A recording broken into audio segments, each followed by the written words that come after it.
Welcome to another episode of the Realist Lens for researchers who keep it real. Healthcare is complex. The world we live in is complex. And the realist approach can be a fantastic choice to try and make a sense of this complexity. Yet, it can sometimes be challenging to seamlessly integrate this thinking and ideas to a clinical healthcare context. How can realist thinking help to create meaningful insights in healthcare? How do you gain buy-in from stakeholders and how do they react to all these different concepts? In this episode, we'll discover this and more with a very special guest who I'm really excited to talk to. I am so excited to welcome Ruth Abrams. Hi, Ruth. How are you doing? Hi, it's lovely to meet you. I'm well, thanks. How are you?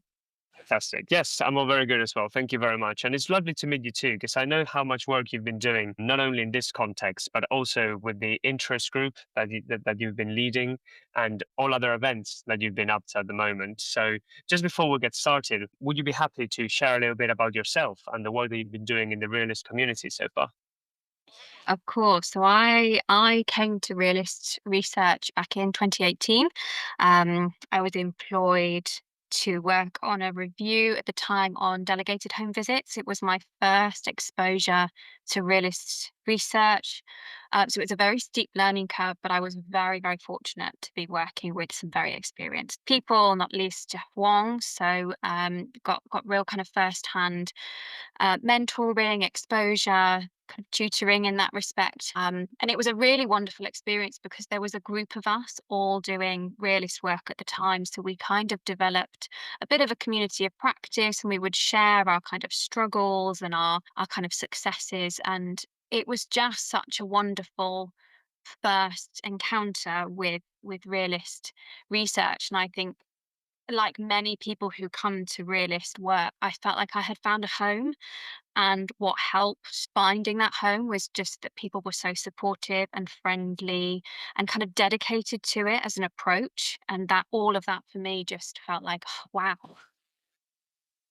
Ruth, I absolutely love that because that is something that has been a recurring theme or concept in the conversations that we've been having so far, which is this community of practice and how welcoming everyone has been into this community of the realist approach and realist evaluation, realist synthesis, and of course having the Ramsey's JISC list, for instance, that everyone is always so supportive and sharing ideas, but also at the same time with the individuals that you meet through these conversations and others that really show a sense of camaraderie in the realist approach to try and share these ideas further. And also, we'd be happy to share more around the interest group as well, because it is, I mean, it's fantastic some of the sessions that you've been doing in there. Yeah, thank you for that. So yeah, that was a group that I set up. It was actually inspired by a special interest group that Jo Howe had set up around mental health. And in conversation with her, there were so many different avenues for still wanting to have a central community of practice, through the Ramsay's list. But particularly for those of us doing workforce research and applying the realist lens, it felt like there needed to be a bit of a home just because doing workforce research with the realist approach, we very much need to be seeing workforce in and of its own right. And I think a lot of the time you have to kind of make an argument that workforce research is important because of how it influences patient care. And of course, that's true. But equally, workforce research is important in and of its own right. And indeed, the workforce are patients too. And so, setting up this special interest group, which I then invited my dear colleague Georgette Eaton to co lead with me, just allowed for that space to be recognised. And it's kind of evolved to include a number of different things, not least we're doing a read along at the moment of Ray Paulson's latest book, How to Think Like a Realist. And we've had two sessions on that, and it's just been a really great, well, hopefully for others, certainly for me, a great space to kind of stretch your brain and your thinking and kind of debate concepts in quite an academic way with people from across lots of different spaces. But yeah, I've got a few ideas as well of where I want to kind of take some of the work in that group next.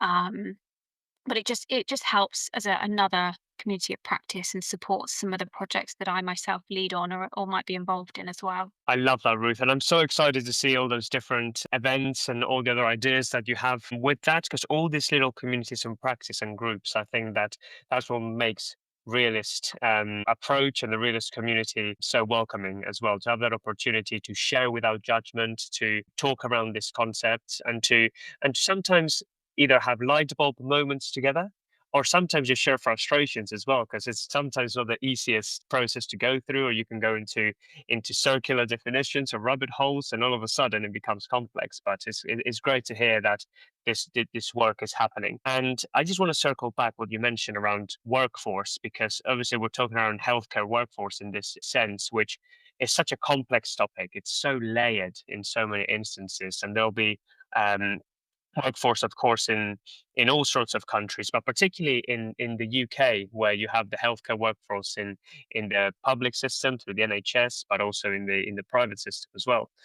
In this complexity, what makes realist research particularly suited to exploring issues in this context of the healthcare workforce? Yeah, I mean, I think it's a really important question that you pose, and I also think it's quite a massive one in the sense that it is so layered. So I think probably what is so great is first and foremost the fact that you can account for context, which sounds like a very, very obvious response in this sense. But for me, why that matters so much is because not only are you accounting for the multiple different contexts that a workforce may encounter, and again, when we say workforce, there are obviously different groups within that.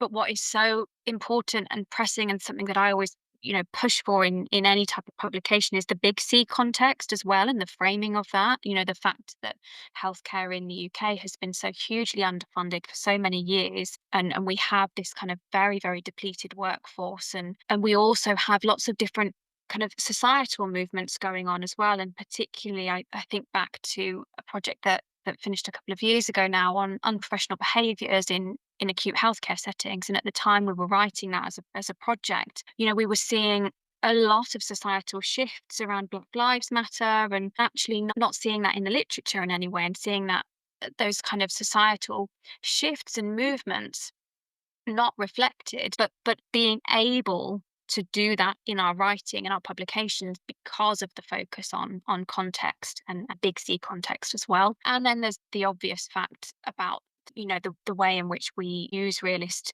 research is specifically to underpin or identify why interventions work in some contexts but not others. And I think there are emerging interventions, particularly for the healthcare workforce, that we're seeing evidence for, but their ability to apply across settings is perhaps the bit where we don't yet have as much evidence for. And again, the realist lens, the realist approach allows for that. And again, when you're kind of selling your ideas for funders, I think that's a really important hook, because it's what the research can do.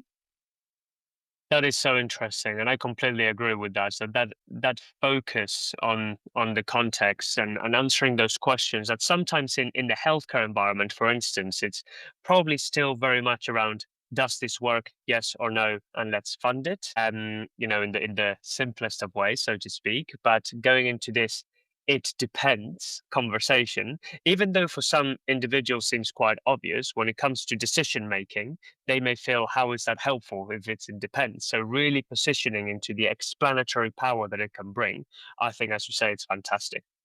Could I just ask you, Ruth, about that big C context that you're commenting? Because there may be some individuals, either PhD students, researchers, or even other realist researchers who may not have come across that big C context that you're commenting. So would you be happy to expand on how you put that into your studies and what that means in this context? Yeah, gosh, you're putting me on the spot now. I mean, I tend to think of it in a couple of different ways, and I don't know whether it's necessarily explicitly spoken about in the literature as like the big C context. I suppose what I'm referring to there are, yeah, a couple of different things. So when I'll speak about it from the way in which I do my own research, how I've worked with others doing projects in this way, because that I guess is where the evidence that I have exists. I think of it in two ways. So the first kind of big C context is, yeah, as I said, what are the societal shifts that we're seeing? And in a way, what are the substantive theories that we've got on that? So how can we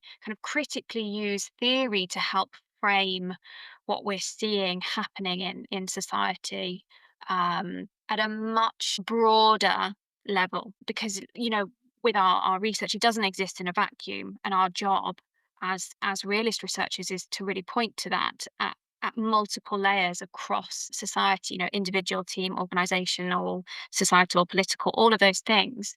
um, and so to kind of think about it more practically, I guess what I tend to do and how I would certainly advocate for that happening is to write about it, is to draw on substantive theory like I mentioned, but also to create almost like some broad brush configurations that that frame the entire research project. Now that's not something that's easy to do, um, and I think is perhaps something that comes maybe slightly retrospectively once you've got your findings, once you've got your golden threads, what the story you want to tell with your findings is. But for me, it's a real like ethical moral duty to do that. So I guess that's maybe how I'm thinking of it in my head. Now, others within the community might think of it slightly differently, but for me, that's kind of the heuristic that I apply when I talk about the big C context. That's so interesting. Thanks, Ruth. And like hearing you speak about it in person, because I've read your work, but hearing that come from you as well, it's really interesting. So just to summarize that point, obviously you have the let's say little c, which are the more granular context that you may have in that initial program theory that you're saying from your evaluation, maybe, or from your synthesis, from what the data's saying. But the big C is the more over encompassing context that is kind of within this um it's kind of like I see it a little bit, in the CMO configuration from Porson and Tilly. It's like all the circle there in the outside that is kind of within this research, within everything that's happening. This is the line in the sands that we're experiencing. Would that be a fair reflection of what you're describing? I think that's a beautiful articulation. Yes, you've summarized and captured that very beautifully. And whether it's a circle or sometimes I in my head get the visual of an umbrella. It's like the umbrella that we kind of hide underneath everything else. But yes, no, I think you articulated that very well. Thank you. Thanks to you, Ruth, and I completely agree that context again is layered, and context is complex and dynamic, and it's adaptive, and I think that contextual features are, as we know, it's so important in the realist world, but we should also not necessarily see it maybe as one dimensional, that it will have many dimensions in that way, particularly when we're talking around a complex topic like we're doing in healthcare workforce, which can be so complex, and there'll be so many contexts within, say, hospitals, outside of hospitals, political context, cultural context, and we can go up, up, up, up, up in those, and also down, of course. Um, when it comes to these topics that you're mentioning around, the big C, and the approach that you've been using to understand the healthcare workforce in the UK, could you share an example where this realist approach has helped generate those meaningful insights into healthcare staff practices, experiences, workforce challenges, and how you've also used that creativity to help you with that? Because we did mention, just before we went to record, around how creativity is so important for the realist approach. Again, we've got layers kind of going on within this. So I think if I think about it very generally and in quite a broad way, I think the real beauty of realist findings and particularly kind of the outputs that we might produce is, and perhaps one of the reasons why I feel quite kind of dedicated to the approach is that it's highly practical, and it's practical because it's pragmatic, and I think it's that focus as well as giving you the creative aspect and a real kind of stretch conceptually, which you can apply with your substantive theory and the lens that you take to it. I think it's the beauty of being able to do all of that in one piece of research, and you can stretch your academic muscles, but you can also stretch your kind of practitioner aspects of how can we translate this into practice is a bit, for me, how and why the realist approach works so well. And I guess if I try and take that from the abstract to the slightly more practical and being a little bit self-referential in some of the work that I'm drawing on here is a recent realist evaluation that I finished the end of last year was looking at the implementation of dementia care coordinators, and it was quite a specific program to an area, which is, quite often how all these interventions start, and the realist approach allows for that capacity to transfer and implement in other settings. But going back to your question around, what are some of the impacts or benefits that I've seen, this evaluation was a 2-year evaluation. Halfway through the evaluation, we were told, well, it doesn't really matter what you find because we've got no funding to carry the intervention on anyway. So I think it was very deflating at the time to think, oh gosh, well, what's really the point in what I'm doing here? And then I realized, well, actually, there is lots of point because another integrated care system might pick this up and run with it. But towards the end of the evaluation, and where I'm kind of going with what I'm saying here is, we found, and we were lucky in that we were working very, very closely with the service commissioner at the time, that findings from our evaluation, because she'd been so embedded in the project team and I'd been looking at kind of sharing findings throughout, um, it had actually helped to leverage the benefits and the outcomes of the service to then take it from a position of not having any secure funding to having the possibility of 7 years more funding, because the service commissioner had evidence alongside other metrics, of course, that she had from her own work. But it felt, having gone from feeling quite deflated to then actually seeing, oh wow, this can really kind of shape the future implementation of a service, hopefully, felt very rewarding. And I think that again is something that it takes time to see those things come to fruition. And we know that impact from any research can take a number of years, if not decades, to happen. But going back to the point I was making earlier about the fact that these are often, when done well, practical findings that allow service commissioners, clinicians, hopefully policymakers to kind of run with the ideas. And that's, I guess, hopefully answered your original question there. Certainly does. And it's such a beautiful practical example into, I think, what a lot of realist researchers will go through, that sometimes in that iterative process in the approach, when you're feeling a little bit stuck into, is what I'm doing going to be useful on the other end, and this theory and this application. And then, as Jeff said in episode one, don't give up, you know. And then when you come out at the other end, you feel that the product of that piece of work can be so helpful and explanatory in embracing that complexity that we mentioned in this case that we have. And through your work, Ruth, you will have met so many healthcare leaders and workforce, and other individuals and key stakeholders in this topic. Um, you certainly would have used realist concepts with them, such as CMO configurations or program theory. So, how have they reacted to those, and what has been your strategy to make those accessible within the healthcare workforce for them to help them understand and help you guide and refine those theories? Again, it's another really important question because I think stakeholders and PPI, and I guess probably just a point of clarification, given that we're going to be talking about this, is for me, when I say stakeholders, I think primarily of exactly as you said, like the healthcare leaders, decision makers, employers, possibly staff, but I'm going to come back to that point in a moment. And then PPI, which are kind of the, public representatives, patients, service users, carers, that sort of thing. The challenge we often have with workforce research is, well, our PPI are actually our staff groups.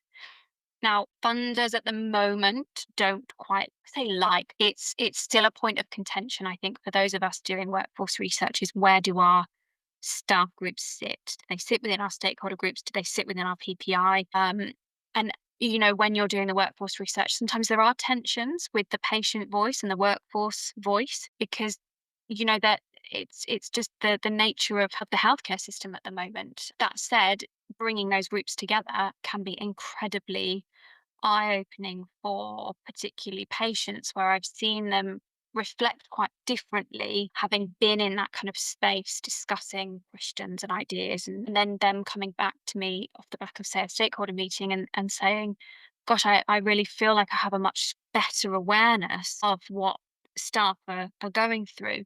But to your point about translating concepts, I have to say this has never been an issue because I think it's it's quite easy to, well, no, easy is not the right word, so I take that back. I think it's about how you set it up from the start. So I'm always very transparent about the approach. And the way I do that is I will bring together the group. We will have like an initial kickoff stakeholder meeting. And in that meeting, I will give a very, very brief overview of what the realist approach is about and try to bring that into as much practical language and examples as possible, and I keep it to about 15 minutes in that initial meeting. But then what I also offer is sort of an hour-long training where I bring together again people who are interested, and I think the interest is really crucial. You got to have that buy-in for people who, okay, they might not be looking to run their own realist projects, but having that interest and that spark of, oh, what does this mean? What does this look like? Often that will be a slightly smaller group, bringing them together and getting them to kind of play with data whilst also explaining the concepts. That for me has worked well in the past. And I think I've been very fortunate in terms of the people that have shown an interest in the type of topics that I work on, and likewise with colleagues. We've worked hard to identify those people, but equally, once you start doing the work and your work gets a little bit of visibility, it attracts kind of those people in who are interested. And I think it becomes a very um, affirming space to be in. And so what that does then for the life cycle of the project is it helps you tackle some really complex ideas whilst keeping it very grounded in kind of action and the real world. I put that in kind of inverted commas because our world is still real. It's just different. And yeah, I think that's probably where we can maybe go back to your earlier comment about creativity. Because for me, what I often find stakeholders and PPI do really well is give those really special insights into mechanisms. They might use a particular word where you think, ah, that's the word that we've been seeing but haven't quite been able to extract or articulate. And so the creativity there comes in listening to the type of frontline language that they're using or the insights that they might offer, which just help to give a slightly different spin on the research and on the findings, whilst still keeping it highly applicable to the group that you ultimately want to help. That is so brilliant. And talking around those different processes that stakeholders can bring within healthcare workforce research, but just generally also in realist work, because I think that's one of the key strengths of realist work, how practical the stakeholder involvement is, and how in a way the program theories become sometimes, depending on the involvement, co-produced, because there can be so many ideas and so many interesting wordings and so many interesting angles or rival theories that really help with that process. So it's such an important area, and I think that that's probably where the interest and buy-in also comes in when you're pitching the realist approach, and people can see how it's not just like a one-way transaction that we're just taking information from you and you won't see it ever again. If that makes sense, but it's much more of a of a tango between two, right? Between the researcher and the stakeholder. That teacher learner cycle and interviews, but also happens when testing your theories in those stakeholder meetings, which is fascinating. Just to jump in on that because it's prompted another thought actually is equally I think it's very important to consolidate after those meetings that you perhaps have, and because your job as the researcher is to kind of cut through as well. And it can sometimes, when you've got, say, a group of people who are experiencing what you're researching day in and day out, um, there can be a lot of like buzz in the room and a lot of noise, and equally you want to honor the contributions whilst also often having this tension of only really being able to work with the evidence in front of you. um, I think sometimes that can be where doing like a review plus embedded stakeholder interviews can really help to access the data that might be missing. Now, I don't think that's necessarily appropriate for every type of study, but the point is your job again as the researcher is not necessarily to take all of that feedback. Like there is some of the feedback and the creativity and the sense checking that you then also have to think, actually, this doesn't quite fit. And that can be really tricky when you want to appropriate appropriately acknowledge contribution. One of the ways that I try and make that visible is, say, if I do a stakeholder meeting, I'll always try and produce like a "you said we did" document, like a very short infographic. And it will just extract some of the key discussion points and translate these into practical actions that we as the research team are going to take forwards. And that acknowledges the contribution of the group and helps to direct our attention as a team as to kind of what we want to take forwards. And again, it kind of goes back to that point of creativity. It's another kind of creative output that can help guide the process. This I've never heard of that before, and that is so brilliant. How you're because obviously I think that many stakeholders will be familiar with that. You said we did area, and then it just really kind of shows the involvement and the buy-in, and it increases the interest and the engagement of those individuals to really see how they've made a difference to the program theories or to the study. So that's a great example, and thank you for sharing that. That's fantastic. As we speak, we're talking, of course, around all the great areas and the buy-in and the interest. But in healthcare workforce, I'm sure that in some of your interactions over the years, you may have also seen some resistance working with with stakeholders or even with policymakers or decision makers when trying to get in through a realist approach.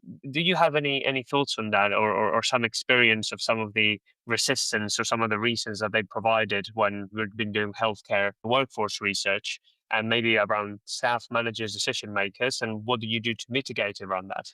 I mean, I'm going to do that really annoying thing where I slightly kind of shift the question in terms of, for me, I guess where I have seen resistance, or not even resistance, because I think that that perhaps is maybe too strong for what I have seen, is I think where there is a tension is first and foremost in trying to access funding for the healthcare workforce, like for doing that type of research, because we already know that this is a very, very burdened group.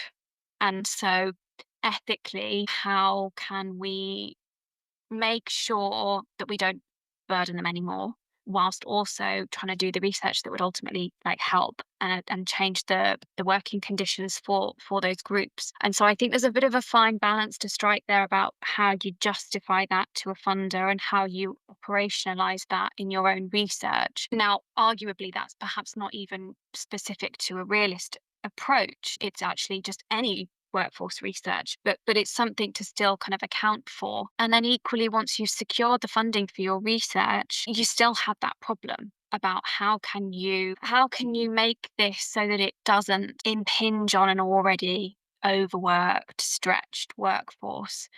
Um, how I have managed to mitigate that in the past, and I'm drawing on quite a specific example here, was in the Dementia Care Coordinator project, where we had a lot of support from the employers of the dementia care coordinators.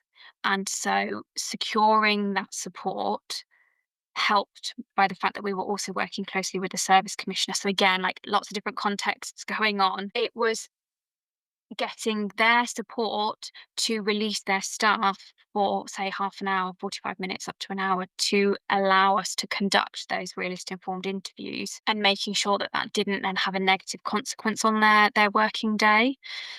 Now, I say that knowing full well that that's not an easy thing for employers to do, for staff to do, for even researchers to perhaps secure that buy-in. I think, you know, we were quite fortunate there with the structure, say, of how we went about that evaluation. But I think that's probably the biggest resistance at the moment that I'm not even sure there's necessarily like a break on the horizon for. Like, we know that this is a group that are still overstretched, overworked. Remuneration helps.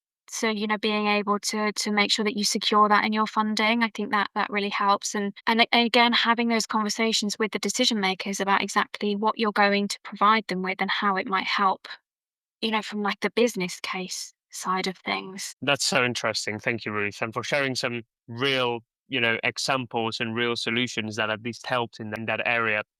And it seems like that communication and that planning ahead for those instances, and particularly as you say, for what is it the one thing that an overstretched healthcare workforce always going to be limited time. So how do you take that time away from their days, or how do you get that buy-in? All those different things can be so important for a successful project, at least in the with the resources and with the feasibility that is possible. And I guess to wrap up that point, which is really interesting because I guess that it won't be the first nor the last time that this issues and this challenges arise.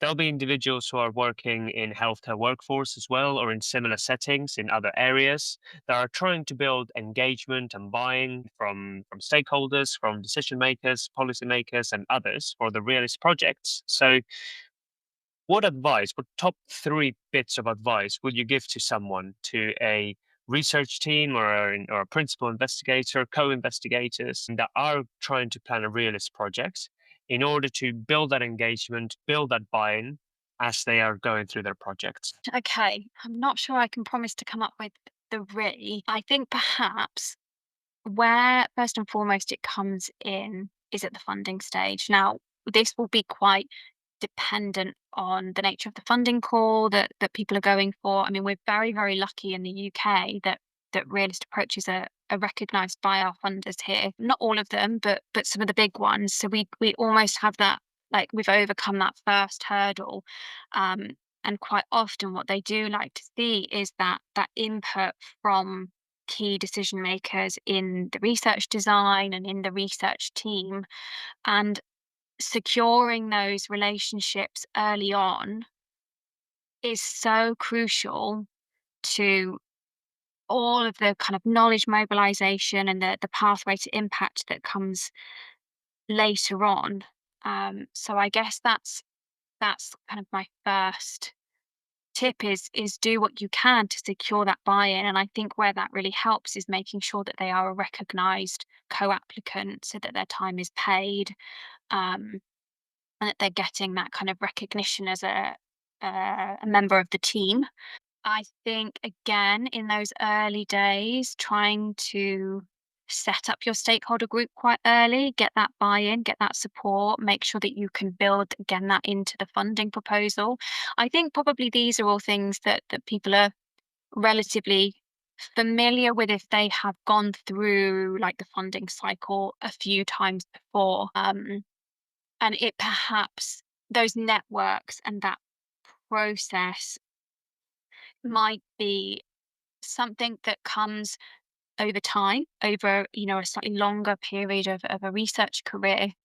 And I think as well, one thing I've noticed is sharing, or rather, sh- not waiting to share outputs until the very end of a project. So, for example, I have been in the habit of creating a working document of the initial program theory in terms of charting its conceptualization and putting that on the open science framework. It feels like a way of being transparent with the community, being open about the thinking, but also it acts as a tool, a resource to kind of share first and foremost. And I think that can be quite helpful to guide people's thinking and showing them what you're up to. And then I also think newsletters where you connect some of those early outputs, you give kind of project updates, you perhaps highlight who your stakeholders are, who your PPI are, so that they are acknowledged. I think all of these little things can really help towards that engagement because what you're doing is increasing visibility of your research,